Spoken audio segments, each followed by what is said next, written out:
오늘은 가야만 하는 교회가 아니라 가고 싶은 교회, 가야만 하는 교회가 아니라 가고 싶은 교회라는 제목으로 하나님의 말씀을 살펴보겠습니다. 오늘 설교 제목을 가야만 하는 교회가 아니라 가고 싶은 교회라고 정했습니다. 이유가 있습니다. 얼마 전 이제 1부, 2부가 현장이 가능해졌을 때에 토요일에 아내가 갑자기 이렇게 묻는 것입니다. 내일 교회에 가야만 하냐? 아마 아이들이 질문을 했던 것 같아요. 아이들이 질문하는 이 질문의 의도가 뭘까요? 이런 거라고 생각을 해요. 다른 아이들은 다 집에서 영상으로 드리는데 단지 목사 딸이라는 이유 때문에 교회 사무실에서 굳이 영상으로 예배를 드려야 하느냐? 그래서 제가 대답을 했습니다. 원하는 대로 하라고. 그리고 나서 다만 나는 가야만 하는 교회가 아니고 가고 싶은 교회가 되었으면 좋겠다고 했습니다. 저는 고등학교 2학년 때 처음으로 교회를 갔습니다. 친구가 의리를 끊어버리겠다고 해가지고 교회를 가기 시작했습니다. 처음 교회를 갈 때는 가야만 하는 교회였습니다. 근데 어느 순간부터인가 토요일 수업이 마치자마자 달려가는 곳이 교회였습니다. 가서 특별히 하는 거 없습니다. 다 청소를 했습니다. 근데 그게 너무너무 기쁜 거예요. 그때부터는 교회는 저에게 가고 싶은 곳이 되었습니다. 우리 교회가 시작되었을 때요, 가야만 하는 교회가 아니라 가고 싶은 교회가 되는 꿈을 꾸었습니다. 그래서 교육자들에게 정말 많이 요구했던 한 가지가 기존 교회가 아니고 대안학교 같은 교회가 되게 해달라는 것이었습니다. 아이들이 가고 싶어 하는 교회를 세워달라고 그렇게 부탁을 했습니다. 그래서인지 진짜 그런 일이 일어났어요. 우리 교회에 아이들이 가고 싶어 하기 시작했습니다. 그래서 개척교회잖아요. 개척교회 등록하는 거 쉬운 게 아니에요. 그러니까 부모들은 다 고민하는데 아이들이 이 교회만 가겠다고, 교회가 너무 좋다고 자꾸 얘기해가지고 할 수 없이 등록한 분들이 생겨나기 시작을 했습니다. 또한요, 우리 교회가요, 그렇게 기도해서 그런지 몰라도 지금 예배 드리는 곳이 대안학교, 그러니까 페이스튼에서 예배를 드리고 있습니다. 제가 이 설교를 준비하다가 보니까요, 이게 하나님의 굉장히 섬세한 배려라는 생각이 들었습니다.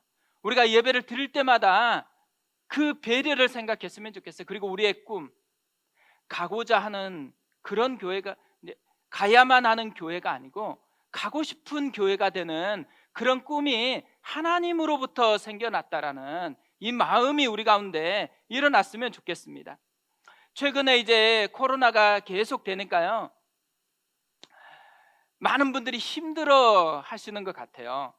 제가 최근에 목사님들과 만나서 얘기를 나누다가 이런 얘기를 참 많이 들었어요. 교회에 대한 마음이 예전 같지가 않다라는 거예요.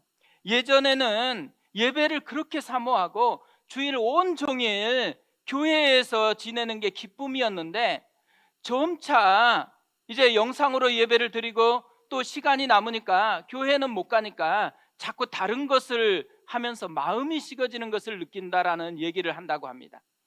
마음이 식어지면서 뭘 하나 들어보니까요, 주로 등산을 많이 하고 또 공원도 산책을 하고 그리고 필드를 나간대요. 전 필드가 뭔가 이렇게 또 물어보니까 골프하러 간다고 그렇게 얘기를 하시더라고요. 1부에서는 웃었는데 2부에서는 아무도 웃지를 않으시네요. 그러니까 다 뭔가를 하면서 하나님에게서 점점 마음이 식어지는 것 같은 이 불편함을 간직하고 있다라는 얘기를 하고 있다라는 거죠. 저는 그 얘기를 들으면서요, 우리 교회가 진짜 하나님이 기뻐하는 교회가 돼야 되겠구나, 이런 생각이 참 많이 들었습니다.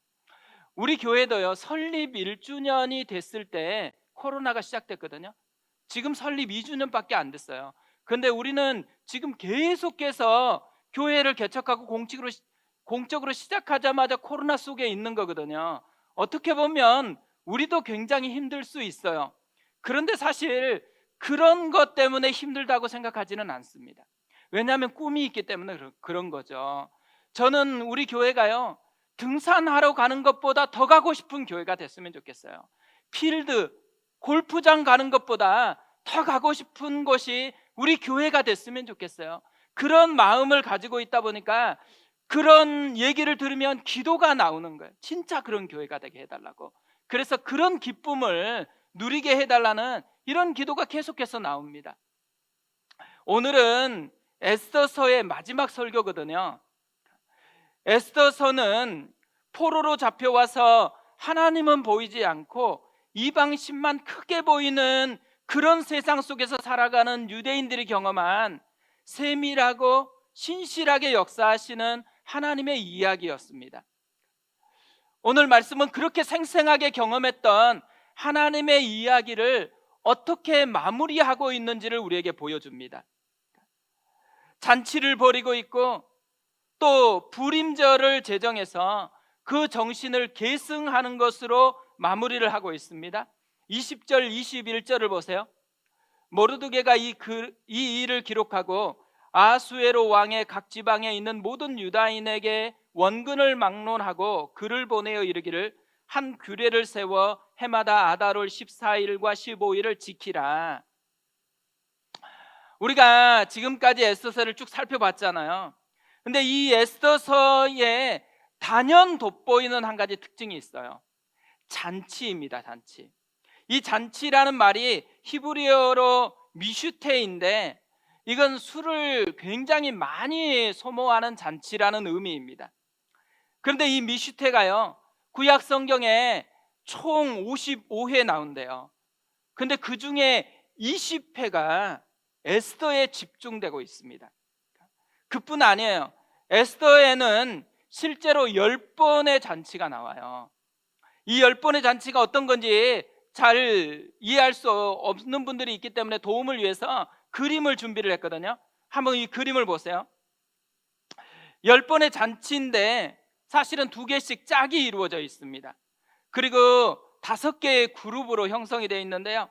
왕의 잔치, 왕후의 잔치, 하만과 모르드게의 잔치, 에스더의 잔치, 유대인의 잔치가 나오고 있어요. 근데 에스더서를 보면 이 10개의 잔치를 통해서 이야기가 전개되고 있습니다. 저는 이런 잔치와 절기 제정을 묵상하면서요, 뭘 발견했냐면 우리 교회가 정말 닮고 싶은 공동체의 모습을 발견했습니다. 저렇게만 되면 누구나 가고 싶은 교회가 될 수 있겠다라는 생각이 들었어요.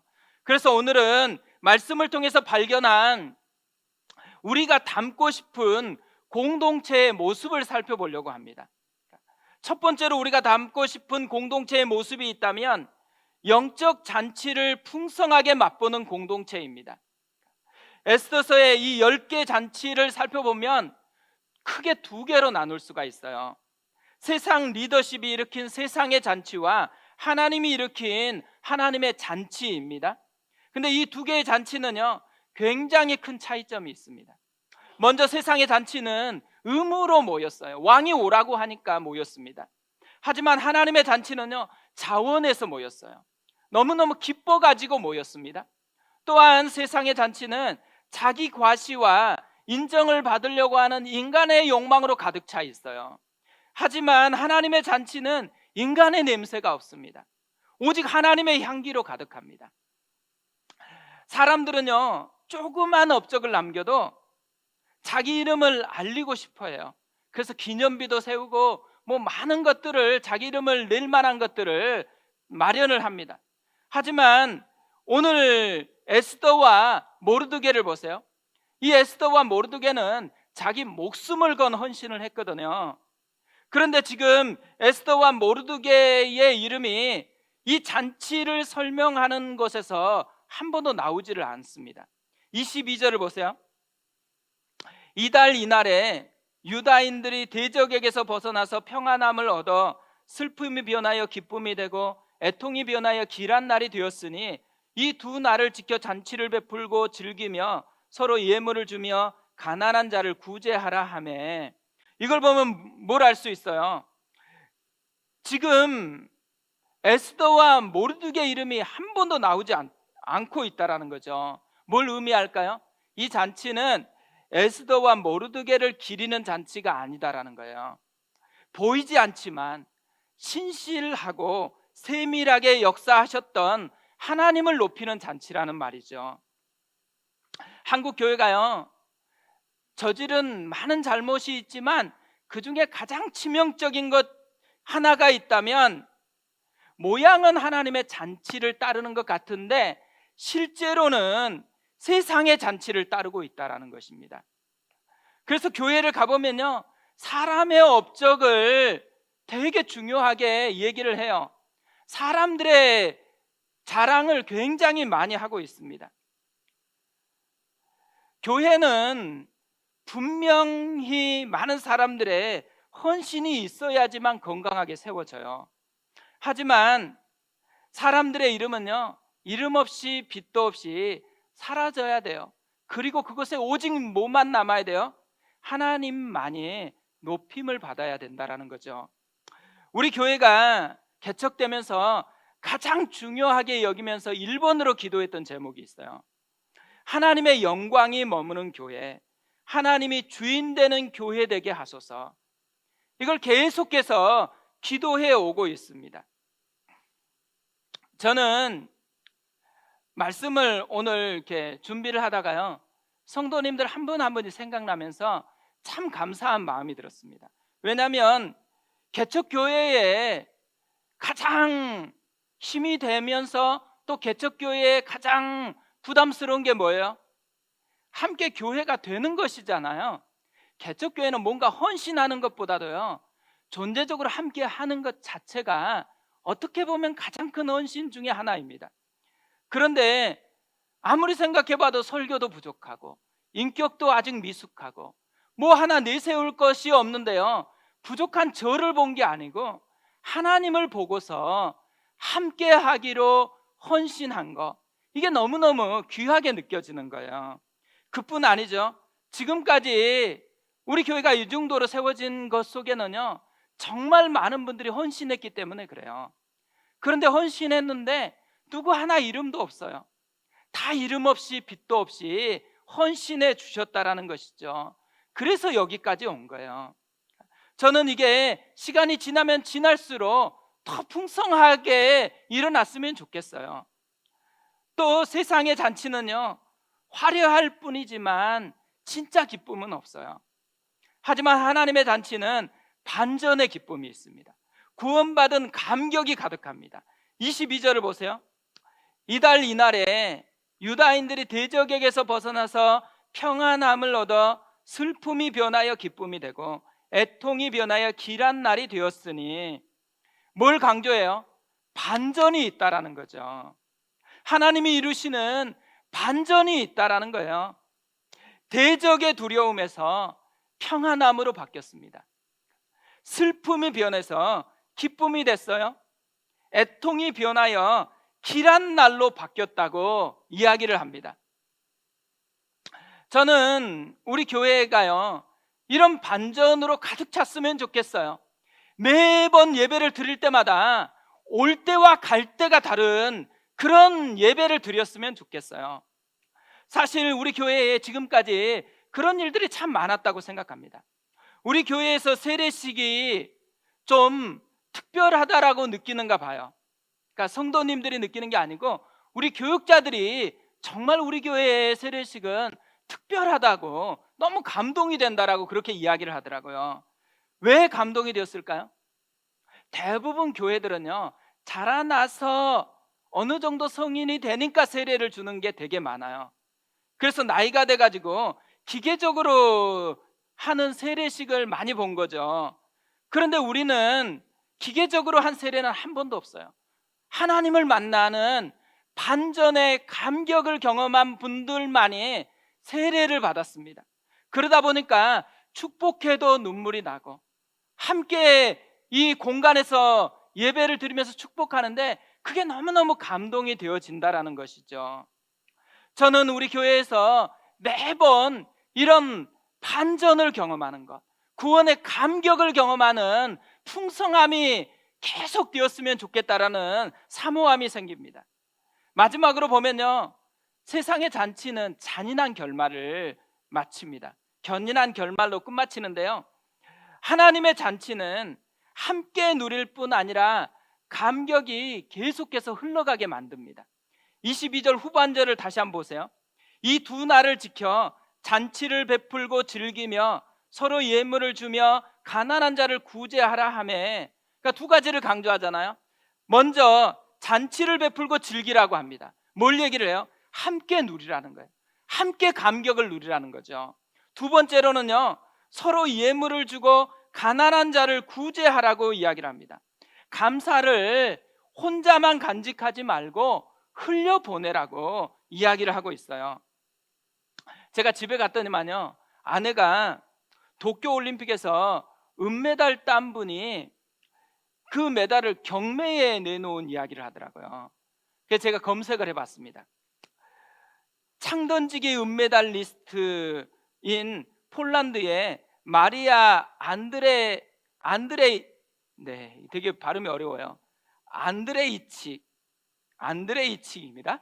안드레이칙 선수 이야기인데 제가 너무 감동이 돼서 사진을 준비했습니다. 네, 이분이에요. 돈이 없어가지고 심장병 수술을 받지 못하는 8개월 아이에 대한 이야기를 들었나 봐요. 그래서 자신의 은메달을 경매에 붙였습니다. 우리나라 돈으로요 1억 4,600만 원을 600만 원에 낙찰이 됐대요. 근데 이 소식을 듣고 낙찰자가 은메달을 다시 돌려주었다라는 굉장히 훈훈한 이야기거든요. 근데 제가 이 기사에서요, 마지막 이 선수가 남긴 멘트에 너무너무 감동을 받은 거예요. 이런 멘트를 남겼습니다. 메달의 진정한 가치는 마음에 남는 것이고 옷장에서 먼지를 쌓이게 전시하는 대신 생명을 구하는 편이 더 가치 있다. 다시 한번 읽어드릴게요. 메달의 진정한 가치는 마음에 남는 것이고 옷장에서 먼지를 쌓이게 전시하는 대신 생명을 구하는 편이 더 가치 있다.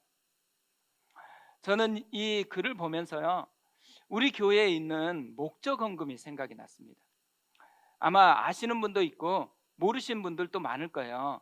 우리 교회는 목적 헌금이라는 제도가 있어요. 우리가 누군가에게 격려하고 싶은데 그냥 돈을 내미는 사람도 부담스럽고 받는 사람도 부담스럽잖아요.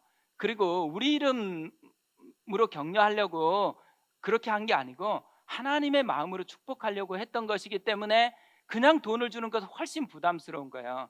그래서 이런 마음을 담아가지고요, 목적 헌금에 자신이 누군가 섬기고 싶은, 좀 자기가 받은 은혜를 흘려보내고 싶은 분 이름을 기록해서 헌금을 하면 저희가 그것을 기록된 이름에게 하나님의 마음으로 전달하는 그런 제도입니다.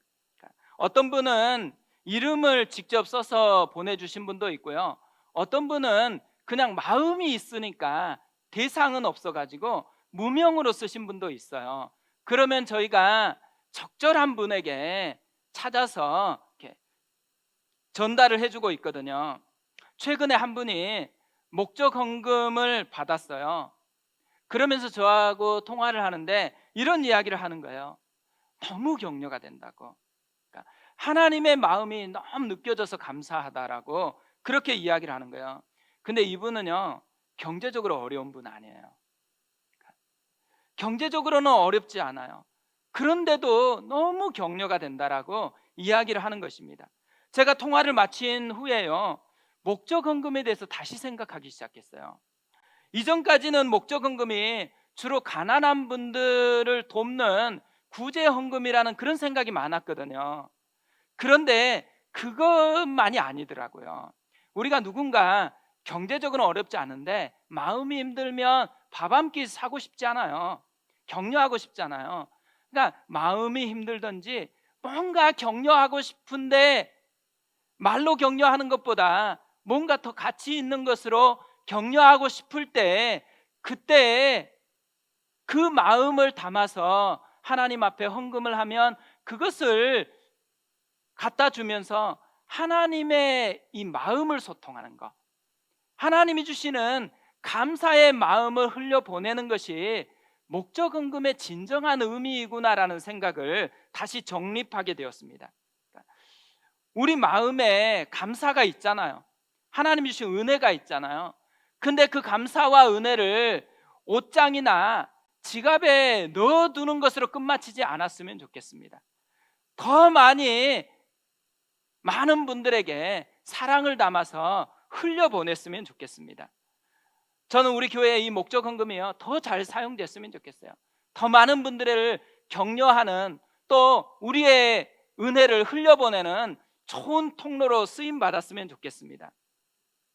사실 우리 교회가요, 분당 우리 교회에서 분립개척으로 세워진 교회거든요. 그러니까 분당 우리 교회에서 분립개척 1호 교회가 시작되었을 때 정신이 있어요.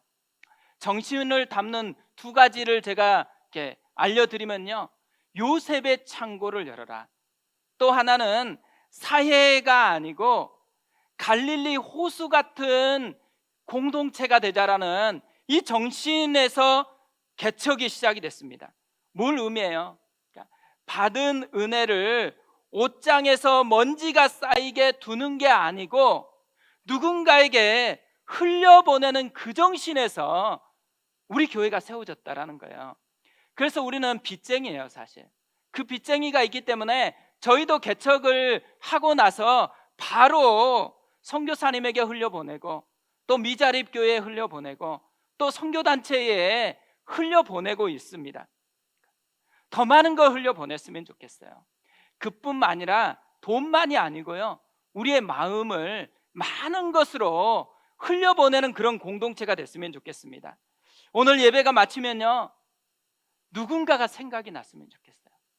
흘려보내고 싶은 누군가가 생각이 나서 그 분에게 뭔가를 흘려보내는 그런 은혜가 있었으면 좋겠습니다. 저는 우리 교회가요, 세상의 잔치가 가득한 교회가 아니고 하나님의 잔치로 가득 찬 영적인 공동체가 됐으면 좋겠습니다. 두 번째로요, 우리가 담고 싶은 공동체의 모습이 있다면 열매가 있는 공동체입니다. 21절에 이렇게 되어 있어요. 한 규례를 세워 해마다 아달월 14일과 15일을 지키라. 그러니까 하나님께서 모르드게에게 이 잔치가 일회성으로 끝마치지 말고 계속 해마다 반복되도록 그렇게 하셨습니다. 그러자 23절에 이렇게 되어 있어요. 유다인이 자기들이 이미 시작한 대로, 또한 모르드게가 보낸 글대로 계속하여 행하였으니, 유다인들이 이때부터 불임절 절기를 해마다 지켰다라는 거예요. 생각해 보세요. 해마다 이 불임절을 지키면서 어떤 일이 일어났을까요? 무슨 일이 생겨났을까요? 그 열매를 보여주는 그림을 준비를 했습니다. 한번 보세요. 이 빨간 연도를 자세히 보세요. 불임절이라는 이 절기는 BC 473년에 세워졌습니다. 근데 그때로부터 15년 후인 BC 458년에 에스라가 2차 귀환을 합니다. 에스라가 어떤 사람이에요? 말씀의 사람이에요. 식어진 이스라엘의 가슴에 불을 붙였던 사람입니다. 또 28년 후인 BC 445년에는 느헤미야의 3차 귀환이 일어납니다. 느헤미야가 누구죠? 왕의 술관원이 되었던 사람이에요. 현재 우리나라 같으면 비서실장, 대통령 비서실장 정도 되는 사람이거든요. 그뿐 아니에요. 무너진 이스라엘 성벽을 재건하고서 이스라엘을 견고한 신앙의 공동체로 세운 사람입니다. 이 둘만이 아니에요. 함께 귀환했던 모든 사람들을 생각해 보세요. 1차 귀환을 따라가지 않았거든요. 왜 따라가지 않았어요? 하나님 앞에 그렇게 마음이 뜨겁지 않았기 때문에 그래요. 식어진 채로 살고 있었는데 이들의 마음이 바뀐 거예요. 매년마다 절기를 지내면서 이들의 심령 속에 하나님을 향하여서 불타는 심령이 일어나기 시작한 것이죠. 뭘 얘기를 하고 있어요? 이들이요 에스더 키즈였다라는 거예요.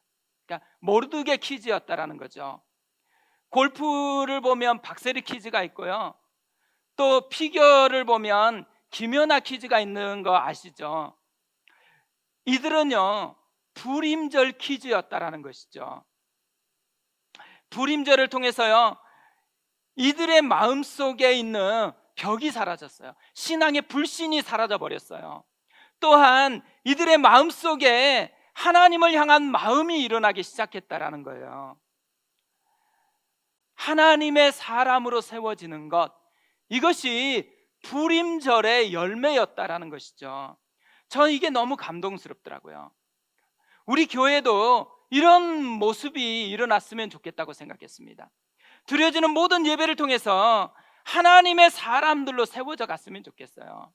우리 교회에서 행하는 모든 일들을 통해서요 사람들의 심령마다 하나님을 향한 불꽃이 점화됐으면 좋겠어요. 그게 우리의 사역이었으면 좋겠습니다. 그래서 우리 교회의 열매, 하나님의 사람으로 세워져 가는 것, 이게 우리 교회의 열매가 되어졌으면 좋겠어요. 예수님은 마태복음 13장 31절과 32절에서 이렇게 말씀하십니다.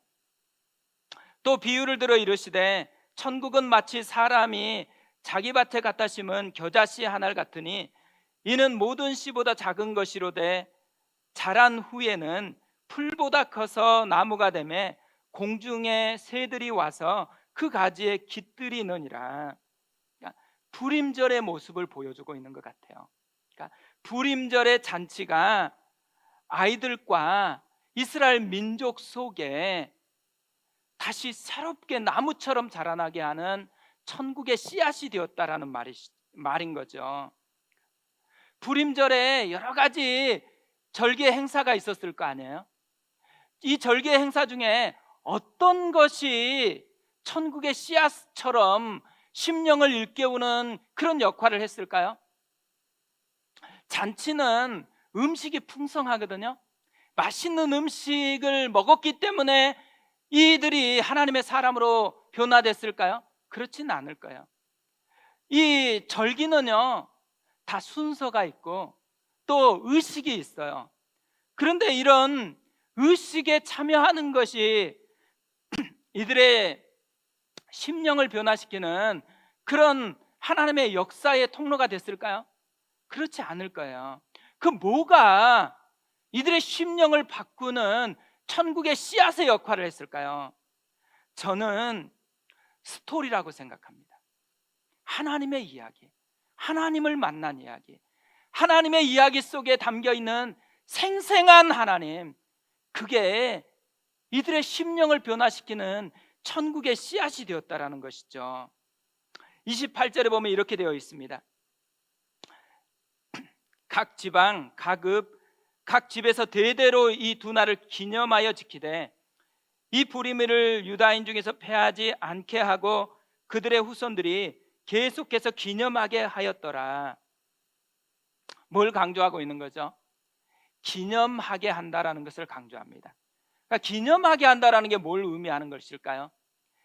1차적으로는 기억하게 하는 거예요. 하지만 이 기념하게 한다라는 말은요 단순히 기억하는 데서 멈추는 게 아니에요. 더 이상의 의미가 있습니다.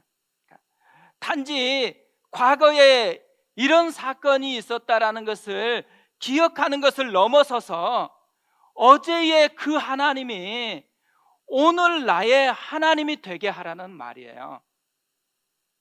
어제의 기억을 통해서, 어제의 사건이었던 성경을 통해서 하나님은 오늘 우리에게 말씀하고 오늘 우리에게 함께하고 오늘 우리를 인도한다라는 것을 경험해야 된다라는 것이죠. 그 하나님을 만나라는 것이에요. 저는 우리가 자녀들에게 물려줘야 될 진짜 중요한 게 여기 있다고 생각합니다. 우리가 자녀들에게 물려주는 것이요 주일에 예배 드리게 하는 것이 전부다 그러면 굉장히 슬픈 일입니다. 우리가 물려줘야 될 것은 예배를 드리게 하는 게 아니에요. 우리 속에 역사하시는 하나님의 이야기를 알려줘야 되는 거죠. 말씀을 볼 때마다 나에게 감동을 주었던 하나님의 이야기, 예배를 통하여서 나를 만져주신 하나님의 이야기, 기도할 때마다 함께했던 찬양 중에 거하였던 하나님의 이야기, 내 삶의 구석구석에서 도우시는 하나님을 만난 이야기를 우리가 전달해 주어야 한다는 것이죠. 그래서 아이들에게 하나님을 강요하는 게 아니에요. 자신의 하나님을 만나는 그 기쁨을 누릴 기회를 주는 것입니다. 이것이 불임절의 정신이었다라는 거예요. 스토리를 통해서 어제의 하나님을 기억하는 것을 넘어서서 오늘 나의 하나님을 만나도록 도전하는 것, 이것이 불임절의 정신이고 우리 예배의 정신이고 사역의 정신이고 교회의 정신이라는 것이죠. 저는 1학기가 마무리될 쯤에요, 한 가정에서 일어난 이야기를 듣고 참 감동을 했습니다. 사업을 하는 가정인데요, 코로나 시기잖아요. 얼마나 어렵겠어요. 될 듯 말 듯 하다가 일이 잘 풀리지를 않는 거예요. 그러다 보니까 가정 경제가 실제적으로 어렵게 되어버렸어요. 그래서 이제부터는 필요한 기도 제목을 구체적으로 적어가지고요, 포스트잇에 적어가지고 곳곳에 붙여 놓았대요. 그리고 아이들에게도 함께 기도해야 된다라고 그렇게 이야기한 거예요. 근데 신기하게도요, 아이들이 볼 때마다 기도하기를 시작했대요. 하나님께서 하나하나 기도한 대로 응답해 주셨다라고 그렇게 이야기를 해 주시는 거예요.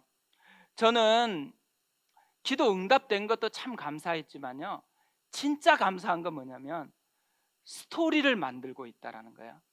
이 가정에서는 하나님을 오늘 나의 하나님으로 만나게 하는 스토리가 살아있다라는 거, 이게 너무너무 감사하더라고요. 남의 이야기도 영향을 줄 때가 많아요. 하지만 진짜 강력하게 영향을 주는 건 뭐예요? 내가 경험한 이야기, 내 삶에서 일어난 이야기가 가장 강력한 것이죠. 우리 가정도요, 이런 가정 됐으면 좋겠어요. 우리 교회가 이런 교회가 됐으면 좋겠어요. 스토리가 있는 교회, 내 삶에서 역사하시는 하나님을 만나는 생생한 이야기가 있는 그런 교회가 되었으면 좋겠습니다. 그런 의미에서 오늘은 교회적으로 한 가지 제안을 하려고 합니다. 지금 우리가 현장 예배가 가능해졌어요. 그런데 어른 예배만 가능해지고 아이들은 지금 현장에서 드리지를 못하고 있습니다. 아이들이 언제쯤 예배를 드릴 수 있을까요? 요원하다고 생각이 되어집니다. 이렇게 확진자 숫자를 보면 언제 될지 모르겠어요. 근데 생각해 보면 아이들은 좀 이상하게 생각할 것 같아요. 자기들도 예배자인데 왜 어른은 현장 예배가 가능한데 자기들은 안 될까? 아이들이 안 된 것은 크게 보면 딱 한 가지예요. 공간적으로 여유가 없기 때문에, 안전하지 않다고 생각하기 때문에 못 드리는 거거든요. 그래서 계속 이렇게 있다가 보면 아이들은 정말 예배를 못 드릴 것 같아요. 근데 말씀을 준비하다가 불현듯 생각이 났어요. 예배 장소를 바꿔보면 어떨까? 그래서 진짜 그렇게 해보려고 합니다. 9월 첫 주나 둘째 주 정도에는요, 이 본당을 아이들에게 주려고 그래요. 그래서 아이들이 와서 2부 때 여기서 예배를 드리고, 또 그때 부모들과 다 같이 부서에서 예배를 드릴 거거든요. 뭐 겹쳐 있으면 어떻게 하면 돼요? 나이가 어린 쪽으로 가든지 한쪽씩 나눠서 가든지 하면 됩니다. 어른들은 어떻게 하면 될까요? 일부 예배를 현장에서 드리고요, 또 아니면 이제 2부는 영상으로 들으셔도 되고, 또 날이 좋으면 야외에서 드려도 된다고 생각합니다. 그래서 우리가 이렇게 해서요, 아이들 가운데 심어주고 싶은 게 있는 거예요. 뭘 심어줄 수 있을까요? 우리 교회는요, 어른들의 교회가 아니라는 거예요. 아이들의 교회라는 거예요. 또 아이들이 자꾸 미래의 꿈나무고 미래의 한국 교회 기둥이고 주인공이다 이렇게 생각하는데요, 그렇지 않아요. 아이들도 신앙적으로 보면 미래가 아니고 지금 하나님을 만나야 돼요. 지금 하나님을 만나야 될 주인공들이거든요. 그래서 아이들이 지금 하나님을 만날 수 있도록 배려해 보는 거, 이거를 우리가 해보려고 합니다. 구체적인 것은 다음 주에 좀 정리해서 알려드리도록 하겠습니다. 저는요, 우리 교회가 진짜 가야만 하는 교회가 아니고 가고 싶은 교회가 됐으면 좋겠어요. 우리 교회 안에 하나님의 반전의 이야기, 하나님의 역사가 풍성해서 계속해서 영적인 잔치가 벌어졌으면 좋겠어요. 그리고 한 사람 한 사람이 진짜 하나님의 사람으로 세워져 가는 것이 보여졌으면 좋겠습니다. 우리가 그 마음을 가지고 계속해서 교회를 위해서 기도해 주셨으면 좋겠습니다. 우리 오늘은 그 마음으로 찬양하고 기도했으면 좋겠는데요. 오늘 찬양은 제가 청년 시절에 정말 위로를 받았던 찬양을 골랐습니다. 저는 청년 시절에 예배 드리면 계속 결심을 했어요. 정말 하나님의 사람답게 살아보겠다고. 근데 직장 생활을 하면서 이렇게 시간이 지나다 보면 어느 순간에 그 결심이 다 온데간데 없어져 버립니다. 그리고 자꾸만 그렇게 살지 못했다라는 이 좌절감, 이 패배감이 계속 엄습해 오는 거예요. 그러면서 때로 예배를 드리러 가는 것도 부담스러울 때가 있었습니다. 그런데 어느 날요, 이 찬양이 불려지는 거예요. 그러면서 정말 제 마음을 만지는 그런 하나님의 손길을 느꼈습니다. 주님과 같이라는 찬양이에요. 주님과 같이 내 마음 만지는 분은 없네. 오랜 세월 찾아 난 알았네. 내겐 주밖에 없네. 우리 오늘 찬양하면서 제가 경험했던 그 주님의 손길을 우리도 경험했으면 좋겠습니다. 같이 찬양하겠습니다.